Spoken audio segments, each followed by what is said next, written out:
the first thing we're going to do is do a little synopsis of two-way prayer. You want that from me? The elevator pitch. Oh, should I give it? You wrote the book on it. I did write the book. Phil for you.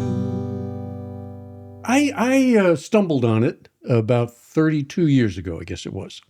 An archivist. I'm in recovery, 12-step recovery, and ran into a guy in Oklahoma City who had an interest in early AA history. And he gave me a set of books on the Oxford group, where AA kind of emerged from. And right in the middle of it, every place I looked was this thing called two-way prayer. They did a morning quiet time, and part of their practice was to write down the thoughts that come to them during that time. And that equates to our 11th step in some ways in AA, sought through prayer and meditation to improve our conscious contact with God as we understood God, praying only for the knowledge of his will for us, the power to carry that out. It's guidance. Guidance. It's getting guidance. Can I find within me a source of strength and wisdom that I can bring my problems to and receive messages? This is the 11th step. Well, that's quiet time. That's the two-way prayer. The 11th step, maybe not so much. In the 11th step, it got somewhat hidden. It got kind of tucked away.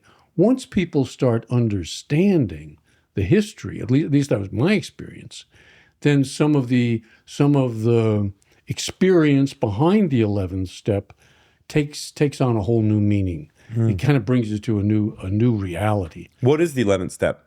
That's what I just quoted. Oh. Sought through prayer and meditation to improve our conscious contact with this higher power, and praying only for the knowledge of his will for us and the power to carry that out.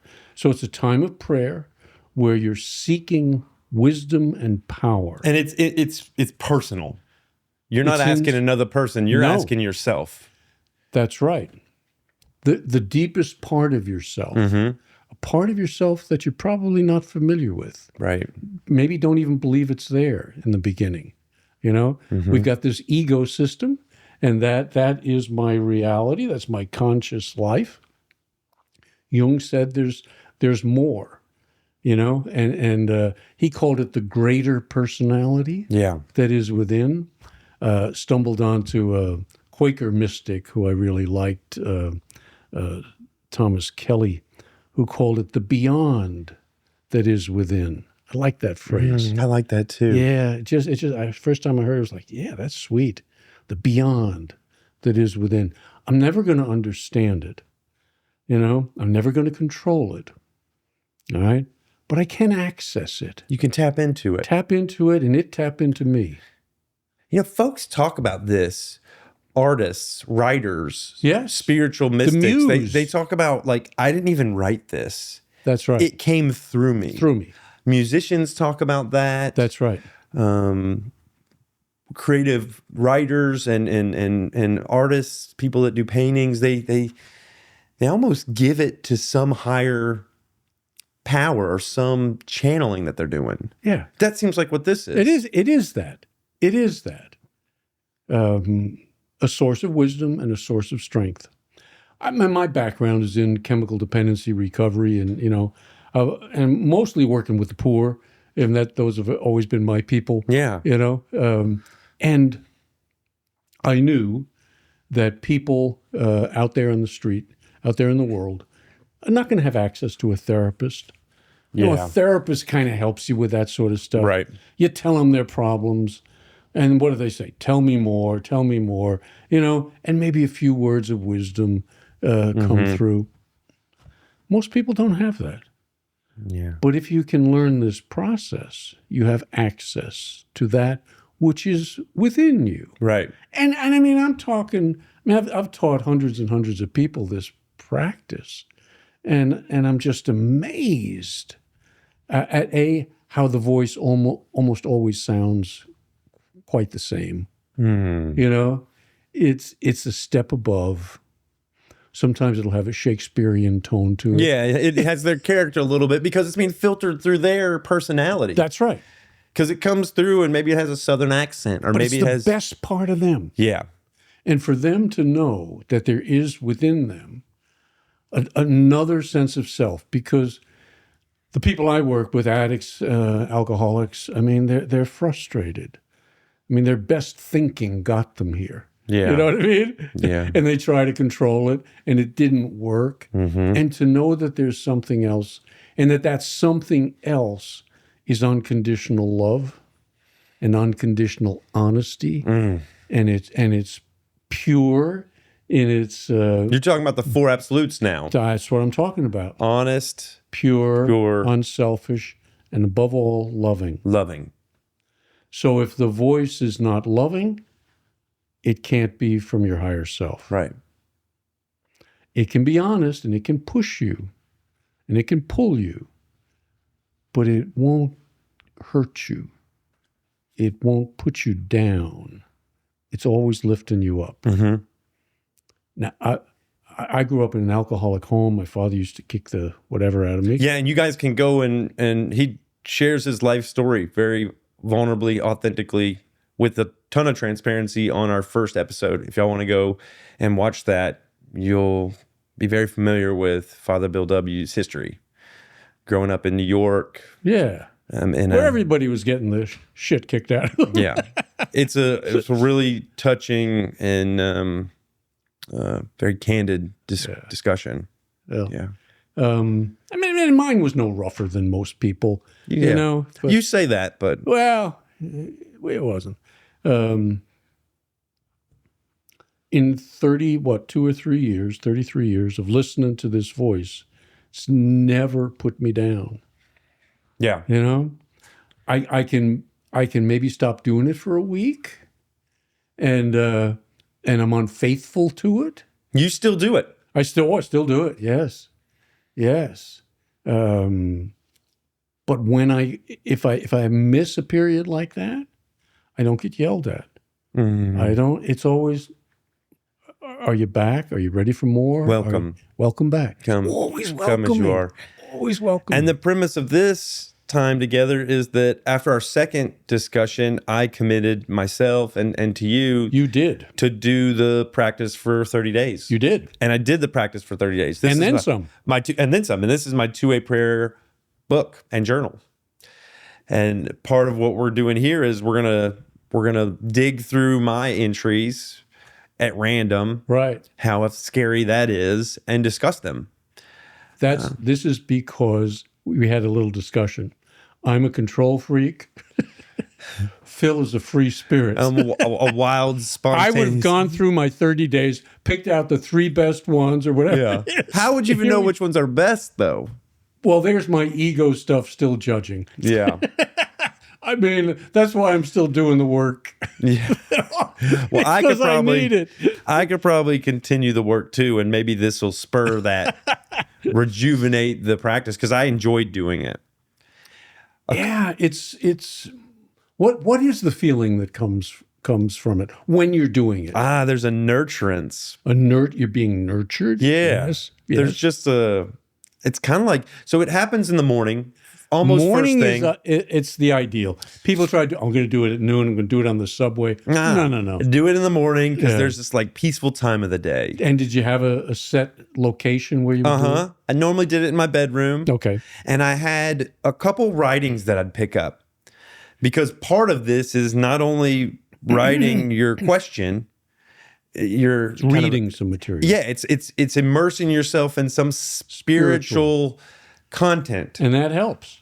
I would either read Thich Nhat Hanh, right, or I'd read, some of the other Buddhist texts, or I'd read some Ashtanga yogi stuff, or I would stuff that appeals to you. Yeah, that helps. Key. That's right. That's clean. Yeah, don't read somebody else's stuff. It's positive. Stuff. Yeah, Michael Singer, the Untethered Soul stuff, or I'd find I have these divination cards. Even the Artist's Way, I'd pull some of that. I would just like immerse myself for about 5-10 minutes, sometimes a little bit longer.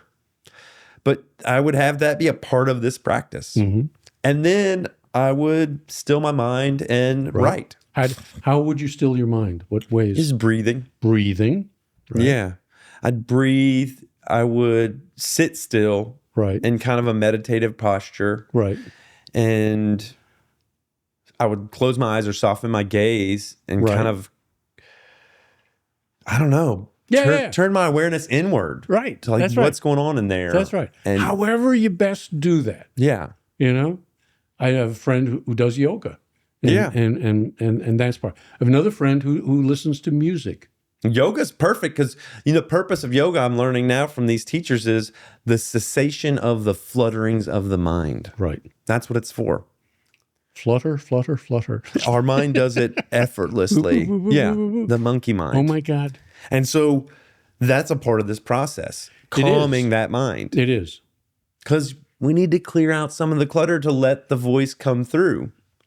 And if you keep the clutter going, it's not going to get a chance to come through. Yeah, I think that's true. That's part of the process.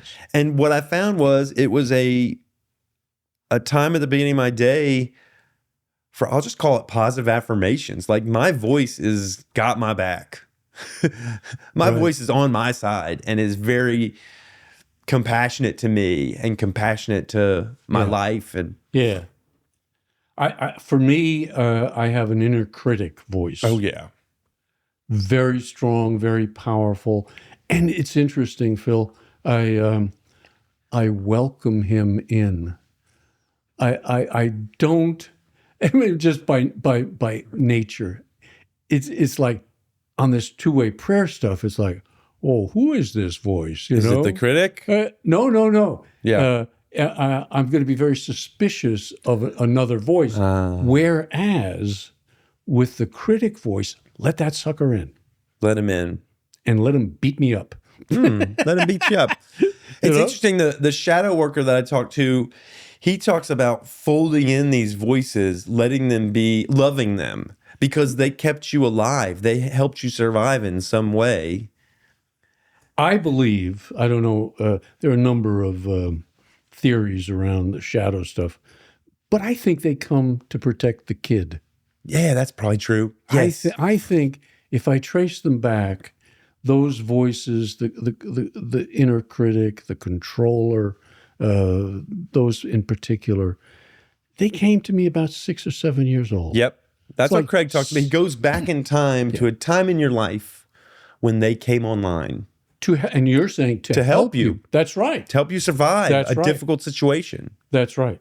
They got you through. And they never subsided. They stuck around. That's right. That's right. And now it is up to me to thank them. Thank them. For what they did. Mm-hmm. But I'm going to do what I didn't do now. Yeah. You see? Yeah. And the kid, there's a relationship that needs to be established with that inner child. Yeah. I mean, it's establishing the relationship with the voice. That's the God image. Right. What I would call it. What Jung would call it too. But also to establish a relationship with that lost child. And I had a friend who taught me that process. I was probably doing two-way prayer for 8 to 10 years when I met with him. And we said, well, let's integrate this with the other. So that, yeah, you're listening to God, you're listening to the God voice, but start entering into a relationship with the kid, and go back and visit with him and listen to him. And so the what would I call it? The things that you're learning in two-way prayer, the things that you've set up that you just described. Okay, but who am I going to listen to? You do the same thing, but who am I going to listen to in this session? Because here's what I was getting. It was very nice to listen to God. Yeah. It's very soothing. Yeah. Yeah. Listen to the kid, it's a different deal.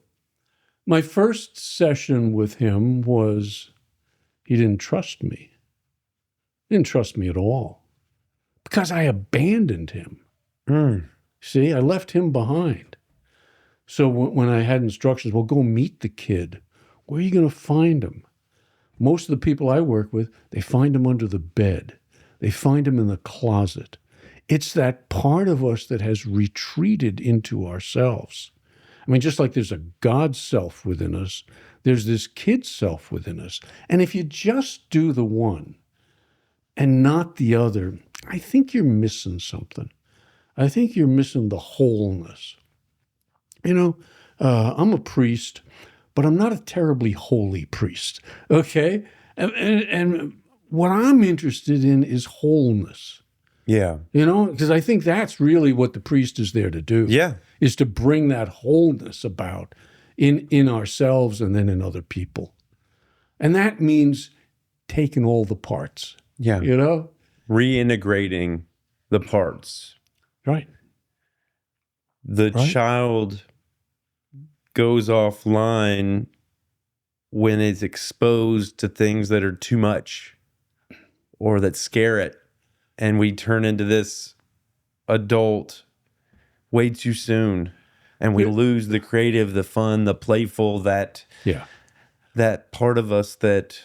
A lot of addiction work has moved into trauma work. Yeah. I mean, the two are closely aligned. Dude, I think personality disorders too.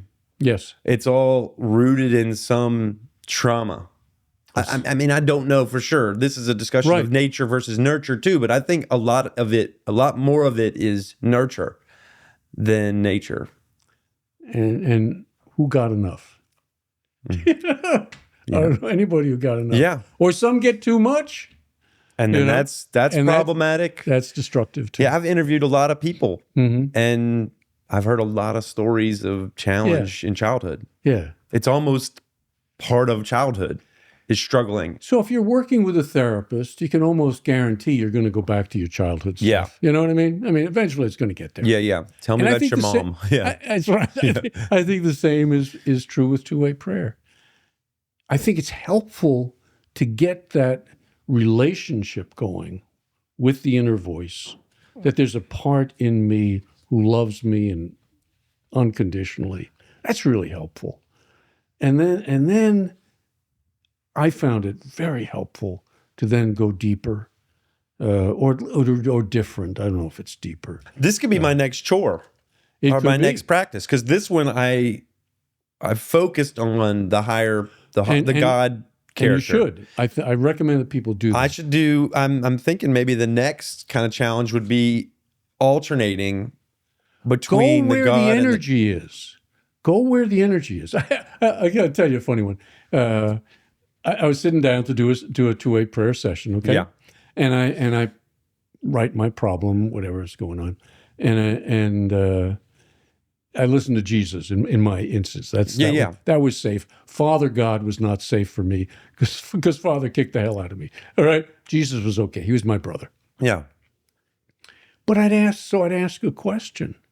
And the first thing that came from the voice was, don't come to me with this. Go ask your kid. Ooh. Because that's where the problem was. I can get loved on. I can get nurtured. I can get all of that nice stuff. But I'd never get to the essence of what's going on if I don't go talk to the kid. Fold in your child. Yes. Yes. So that started a whole new thing. And then I saw you had some episodes on shadow work, to talk to the shadow parts as well. Yeah. Well, that's often talking to the kid. The part of yourself developed. Yeah. They came to protect the kid. Right. Most likely, in most instances. It's almost the kids putting on a mask or putting on an amulet to live through something that's difficult. Well, it is a mask. And never taking it off. It's the persona. Mm. Yes. Yeah. We're talking about finding our true selves. That's it. Reintegrating our child. You call it by whatever name finding you want. some pure divining rod for discernment and for moving about this world. Right. In a pure, loving way to ourselves, but then to our others then. Because if we can't do it to ourselves, we're not going to be able to do it to others. That's right. It starts with ourselves. It does. Because I believe we create everybody in our image. Like every time I meet another person, I'm endowing them before they say anything. Yeah. And who do we love the least? Ourselves. Yeah, I was talking to someone yesterday about my ability to, I think, hate myself more than anybody else. Oh, yeah. It's an art form. And we all probably have it or some form of it or have experienced some form of it. Right. And I think the sooner we love ourselves, the sooner I don't know. And that probably takes a practice. Oh, and it takes failure. Yeah. Yeah, it takes failure. That's why I love the name of your show. Phails. You're going to fail at it, but you're not going to get yelled at for failing. No. It's going to open you up to more reality. You want to cover it with some nice stuff. We need compassionate, calm failure. Yeah. We need to expect failure. I thought about this the other day. When I was a kid and I spilled milk, yes, the response from the people in my life was huge, right, and extreme, right. And I think that calibrated me in a real maladaptive way, right. Which, you know what it was? It was them reacting to their kids. Yes. I grew up in the Depression, you know. They were following a cycle of violence and passing it on to me. That's right. And now I'm like, well, this ends Stops here. with me. Stops here. Right? When we spill milk, right, we laugh. We say Mazel Tov. There's these rituals when they spill a plate in a restaurant and everybody goes, huzzah or something. Yeah. It's like, look, failure's a part of this process. Love it, fold it in, accept it, learn from it. It's not catastrophic. No. Unless it is. And if it is, you don't have to worry about it anyway. Jung's one of his most famous lines, after midlife, success has nothing to teach a person. Mm. It's very good in the early stages to be racking up some successes. Yeah. To get little gold stars placed on you and little championship, trophies. It's validation from It's wonderful. Yeah. You're great, little guy. You're a part of the community. You're adding value. We love you. Yeah. Way to go. Yeah. If you still need that when you're 49, there's never enough. Well, you're probably on the other end of that. You're providing that to the folks that are coming. Hopefully. Unless you're repeating the pattern that you grew up with. Why didn't you come in first, Johnny? Transactional love. Yeah. Yeah. Well, but Dad is just as stuck. Yeah. They both need compassion the same amount. Right. I talked to the therapist about narcissism, and she said a lot of the kicking off points or the foundation of this narcissism behavior was a relationship with their caregiver that was transactional in nature. That they had to do something in order to get that love and affection. So that meant that they were going to do whatever it took because that love and affection is such an intoxicant. We have to have it. Have to have it. And so you'll do anything to get it. Right. So then if in life, everything becomes that transactional barter or that relationship that can really skew a person's psyche. We won't get political, but we see it happening. Yeah. We got a little political when we were talking about it with the therapist, but did you? Okay. Yeah. Yeah. Well, it's fun. It's topical. Yeah. Yeah. People see it. People see it. Yeah.